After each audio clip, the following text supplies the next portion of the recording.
The honourable member for Lambton Kent Middlesex. Thank you, Speaker. Today I rise to speak on a very timely motion that was moved by my colleague, the member for Calgary Nose Hill. And today I speak on behalf of my constituents of Lambton Kent Middlesex, as well as the official opposition Shadow Minister for Agri-Food and Agriculture. Speaker, my office has received hundreds of calls and emails from constituents who feel abandoned by this government. Their concerns, interests, and livelihoods have been sacrificed by waves of lockdowns. Canadians watch as countries around the world are safely reopening without seeing an end in sight to the heavy-handed restrictions we have here at home. How much longer will they have to wait to access COVID-19 immunization? They need a concrete plan from the Liberal government on when and how COVID-19 restrictions will finally be safely and permanently lifted. 1 year ago, at the public health directives, the federal government began locking down public places, the US-Canada border, airlines, businesses, restaurants, schools, hospitals, assisted living and extended nursing facilities, churches, and even family homes. We have seen the consequences for businesses and people's livelihoods. These include cross-border tourism business in stores, restaurants, and resort towns, as well as difficulty getting farm machine parts and the technicians who service the machinery across the border.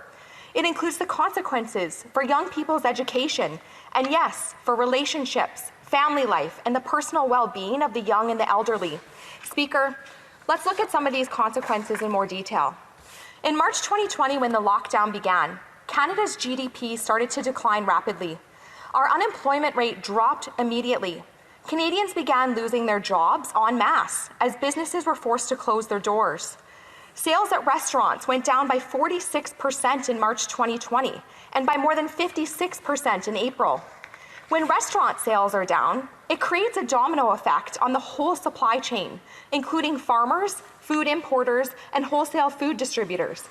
Families' entire life's work of building and running a business has either been completely wiped out, or if they're fortunate, they may still be hanging on by a mere thread. Speaker, mass economic lockdowns should never have been viewed as a long-term measure to prevent the spread of COVID-19. Lockdowns and restrictions were put in place to buy governments time to get permanent solutions, like vaccines, rapid testing, and variant testing. But these tools now exist. So where's the plan? Speaker, last year, air travel plummeted, and travel to Canada was practically shut down. Speaker, this is important to note because what most Canadians don't realize is that their fresh produce supply in the winter, with supplies of tropical fruit, are imported as air cargo on commercial passenger planes. When commercial planes don't fly, importers are forced to pay a higher fee for air cargo. And that cost is passed on to the consumer, which means higher grocery bills or having to forego buying your favorite fresh produce.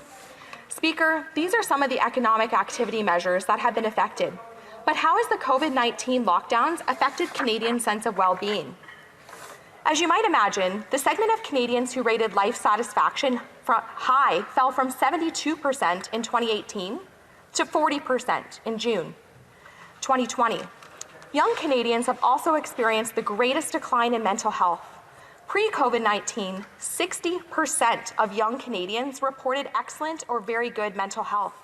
But by July 2020, that had fallen to only 40%. This is tragic. Since the COVID-19 lockdowns began, parents' concern for their children's well-being has skyrocketed. Children are spending hours a day in front of a screen with limited interaction with their friends. They are suffering from loneliness due to forced isolation. And let me add, Speaker, that in rural Canada, as in much of Lambton Kent Middlesex, high-speed internet access and the cost of cellular data is a very real and ever-present challenge. These are real-life problems that can't be ignored. Speaker, the consequences for the mental health of Canadians, they're significant. Prolonged lockdowns across Canada have led to increases in domestic violence, opioid deaths, mental health crisis, business closures, and mass unemployment. Speaker, these are real-life consequences of the COVID-19 government lockdowns. They are not just nameless statistics. These are Canadians whose quality of life has been sacrificed for long enough. Canadians need hope. and a clear, permanent path out of the lockdowns to preserve their mental health and a plan to save their livelihoods while using any and every tool at their disposal to prevent COVID-19 deaths. You see, Speaker, people need to live in order to live. The government's failure in not approving and distributing rapid tests early on, their failure to secure reliable contracts, and their inability to come up with a plan to get the country back on track is costing Canadians dearly.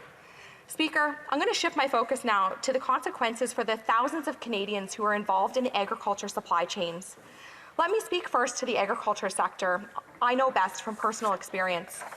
Speaker, I grew up on a potato farm in Lambton, Kent, Middlesex. My family grew and sourced potatoes for domestic and U.S. markets. So I have a personal knowledge of fresh table food production in Canada. So even before the COVID-19 lockdowns, fruit and vegetable producers faced labor shortages. These producers cannot find enough willing Canadians to help plant, tend, and harvest crops of fruits and vegetables. That's why Canadian farmers bring international workers to Canada under the Temporary Foreign Worker Program and the Seasonal Agriculture Workers Program to help with the growing season from January through harvest. They are critical to Canada's food sovereignty.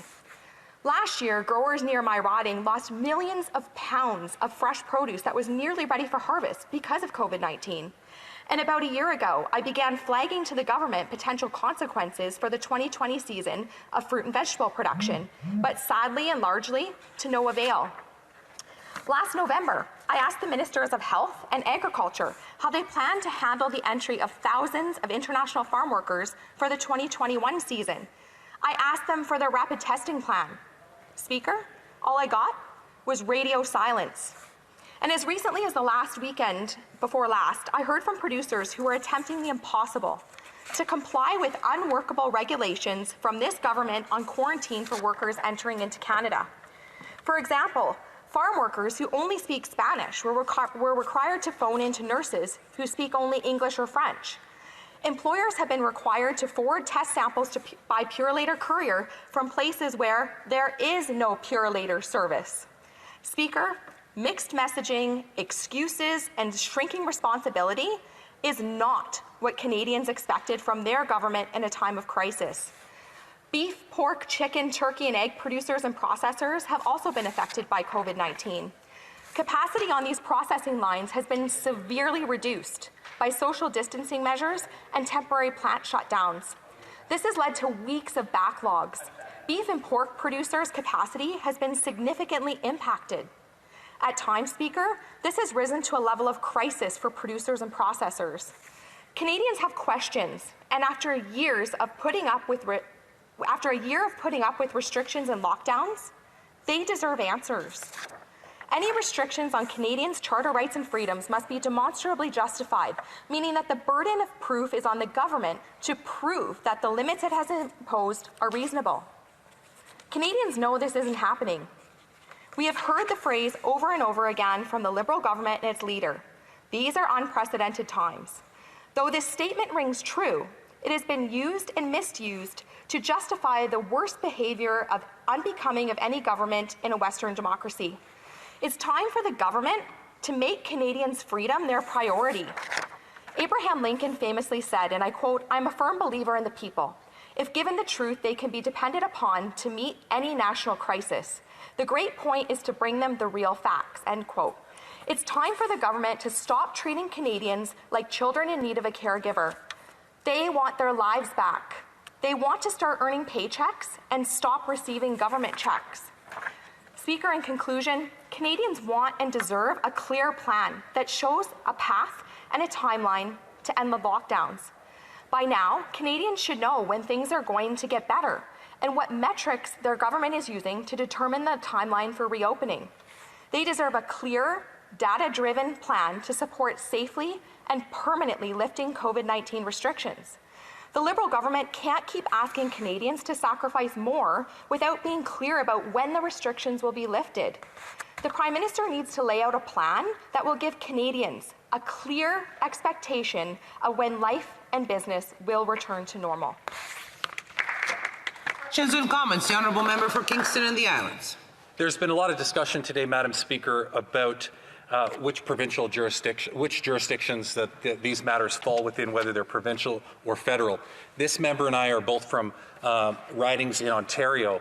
The Ontario Solicitor General, who is a Conservative, I would add, recently weighed in on this. They must be paying attention to what we're doing in here. And she said, and I quote, "It is not the role of the federal government to advocate for or against lockdowns," end quote. So I'm curious if this member would agree with the Conservative Solicitor General in Ontario, or if she thinks that she's wrong. Lambton, Kent, Middlesex. Speaker, what I can say from hearing from my constituents, if this government had procured vaccines, if they had gotten the contracts right in the first place, if they hadn't waited on things, we would see things opening. Why should grandparents not be able to hug their grandchildren? Why should my sister-in-law not be able to say goodbye to her father as he was on his way to passing away? Why should my other family members not be able to celebrate the life of their father who they lost last month? Speaker, this government has failed on vaccines, and it's their responsibility to lay out the plan for Canadians to get their vaccines so that we can reopen. The honourable member for Timmins, James Bay. Speaker, I've often wondered if Twitter would have a negative impact on politics, and I certainly thought I heard that today. I know that the Conservatives don't believe that climate change is real now. They believe that the pandemic isn't real. That I could go on the Liberal government endlessly, but the fact that we can't go visit relatives because we're in the middle of a third wave of a pandemic, as much as I would blame the Liberals for everything, I can't blame them for that. It is a scientific fact. It is a reality. Now, I know the Conservatives are more upset about Bigfoot than they are about science, but the idea that there's some kind of plot out there to stop people from visiting, the plot is the new variants that are coming out that have to be addressed. Honourable member for Lambton, Kent, Middlesex. Well, Madam Speaker, again, if the government had a plan, they haven't shown us any scientific data for a plan. If you showed us the data, you could have a plan. But we have no plan on a rapid testing across the country. We had no plan on how you're going to get the vaccines here. We're still waiting for vaccines to come. Madam Speaker, Canadians deserve a plan from this government. They need it to be data-driven, and they deserve to have a plan that supports gradually reopening our economy. The honourable member for Saanich Gulf Islands.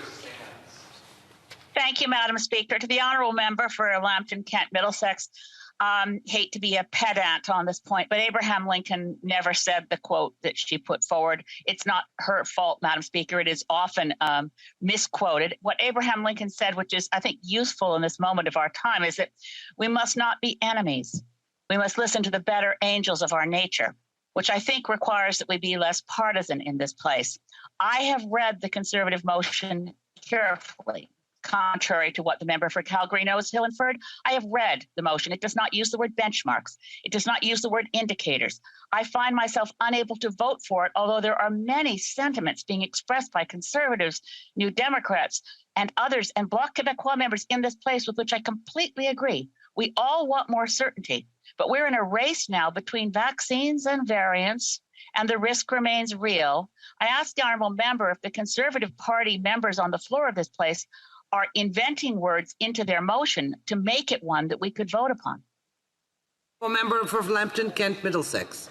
Again, Madam Speaker, what my constituents of Lambton, Kent, Middlesex have been asking me for months is to have the government show them a clear plan.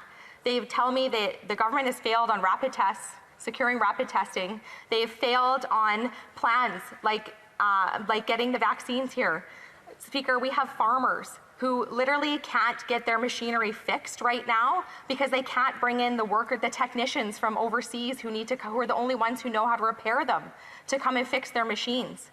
We're in the middle of the start of the growing season. We have asparagus farmers who are out actually today, I've heard in Norfolk County, protesting these restrictions and the convoluted rules that there are for the workers who are coming in to Canada right now to help with the harvest. They say it's actually way worse this year than it was last year. This government has had 1 year 1 year to get a plan together to make sure that we could reopen safely and get through this, and we've still seen no data, we've seen no plan, and it's hard. Resuming debate.